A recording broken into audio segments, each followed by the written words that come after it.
Hello and welcome to Humanity Moments. I am so excited to be here today with Dionne Williamson. She is the executive director and founder at Upward Design for Life, and I can't wait for her to tell you what it is. Dionne, welcome. How are you?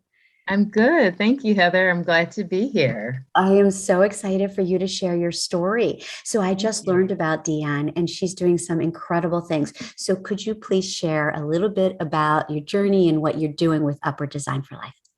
Awesome. I'd be happy to. Thank you again. Our mission is to restore hope by transforming empty spaces into homes for families in need.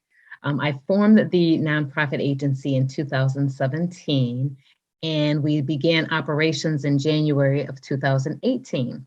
So as of today, we have served 70 households in our community, both in Erie and Niagara counties. Mm. Basically, Heather, we receive referrals from almost 30 local human services organizations locally, from Child and Family Services, the Buffalo City Mission, and so on. And Mhm. basically, they will refer their clients to us when they are transitioning from a shelter. Mhm. Uh, Once we receive the referral, the family does have to go on our waiting list because we do have a long waiting list. However, once we get to the families, we do a home visit in which we go into their home to really firsthand assess what their needs are. We take pictures of the spaces and we take measurements. And basically, we come back with a team of volunteers and we fully furnish the residents with all donated furniture. So we don't just bring it and drop it off. We actually place everything accordingly. We hang curtains. We provide brand new beds, bedding. We stock their cupboards with dishes, everything to make the home feel safe, comfortable, and provide everything that they need. I love that so much. Now, when you go into a home, like the response that you get, I mean, helping someone feel safe and feel like their home is a home is very powerful. So, do you have any stories of any of the families? No naming names, obviously, but just a story that has particularly hit your heart? Well, there's so many. And usually when we walk into the homes, many times you'll see a mom just living with her children because the majority of the households we've served have been women, female head of households. Mhm. So you'll see moms and all they may have is just an air mattress on the floor. And sometimes they don't even have that. The apartments are completely empty. And then they just have their clothes in garbage bags.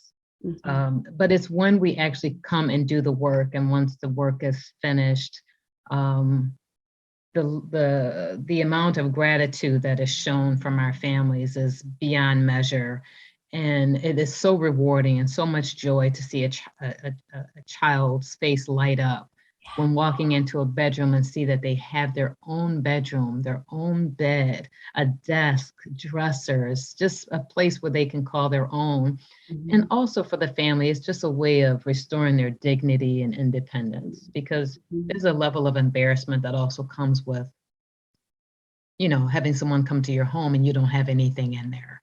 Yeah. So we feel good about the work that we do.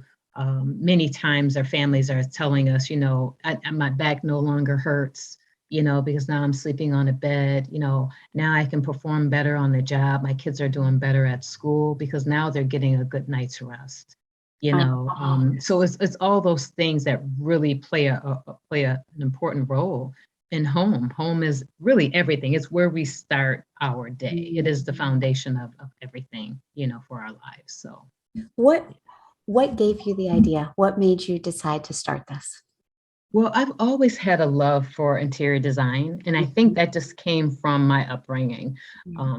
My mother was very frugal, but she knew how to really make a beautiful, comfortable home. It was always so clean. And so I knew early on the impact of your surroundings. And as I got older, I pursued various areas in interior design, and I've always done creative things for myself at home, for our family, my kids. Um, but I wanted to do more. And I learned of an organization out of Detroit that was doing some similar work. And I actually reached out to them because I did some research, and there were no organizations offering this service here in New York State. Mhm. And so I reached out to this organization to see if they would bring that concept to Buffalo. And no one ever got back to me. Like, no one responded. And so I sat on this idea for maybe 3 years or so. And then I said, you know what, I'm just going to go for it. I never formed a nonprofit. It was a whole new world for me. But I believed in the work so much, like I felt as if this was what I was supposed to be doing. And so I had to do it. Mhm. And here we are. We're 5 years in. January will make 6 years. And so it's been an incredible journey of service so far. I love it. Now, with these humanity moments, I'd like to just take a step back here and say thank you for all that you're doing to really make an impact out there, because there is that ripple effect to what you're doing, and how the kids show up, how the moms show up, and how they then impact other people. So that's part of the humanity moments, is that ripple, right? Just Yes, starting, throwing the stone in, right? yes, So do absolutely. you have any advice for anyone else out there that is either they maybe have that thing that they think might be their purpose, that they might be drawn to do, or maybe Mhm. just in general in our interactions with humans on a daily basis? Any suggestions for expanding humanity? Well, my first suggestion would be to go for it. Mhm. Like I firmly believe that life is short, that you have to live with as few regrets as possible. So don't worry about trying something and it not working. That's that's not an issue. Um, the issue is never trying. Mhm. Then you spend your life wondering if I woulda, I shoulda, coulda. Just do it.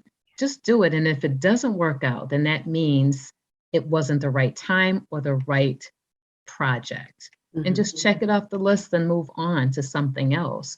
But you will never know unless you try. You have to try always. And it requires a lot of faith, because I stepped out on my job of almost 20 years to Mhm. do this full time as a volunteer. So I gave up a salary, but I believed in the work so much that I found a way, you Mhm. know, and I would encourage everyone to do that. And I also say with philanthropy, it takes many shapes. It's not always dollars and cents. It's giving your most precious resource, which is your time, Mhm. your energy. If you find a cause that really speaks to you, find a way to participate and bring more value to that mission. Whether it's sharing the word about the organization, volunteering your time, or your financial resources, there's so many ways to be on a journey of service. So I just say, just do it, just get started. I love it, Dionne. Thank you so much for your time, for all you do, You. and for Thank you. sparking some inspiration. And anyone out there who's going to watch this, I appreciate you. Thank you very much. If you enjoyed this week's Humanity Moment, be sure to subscribe. You'll find the link below.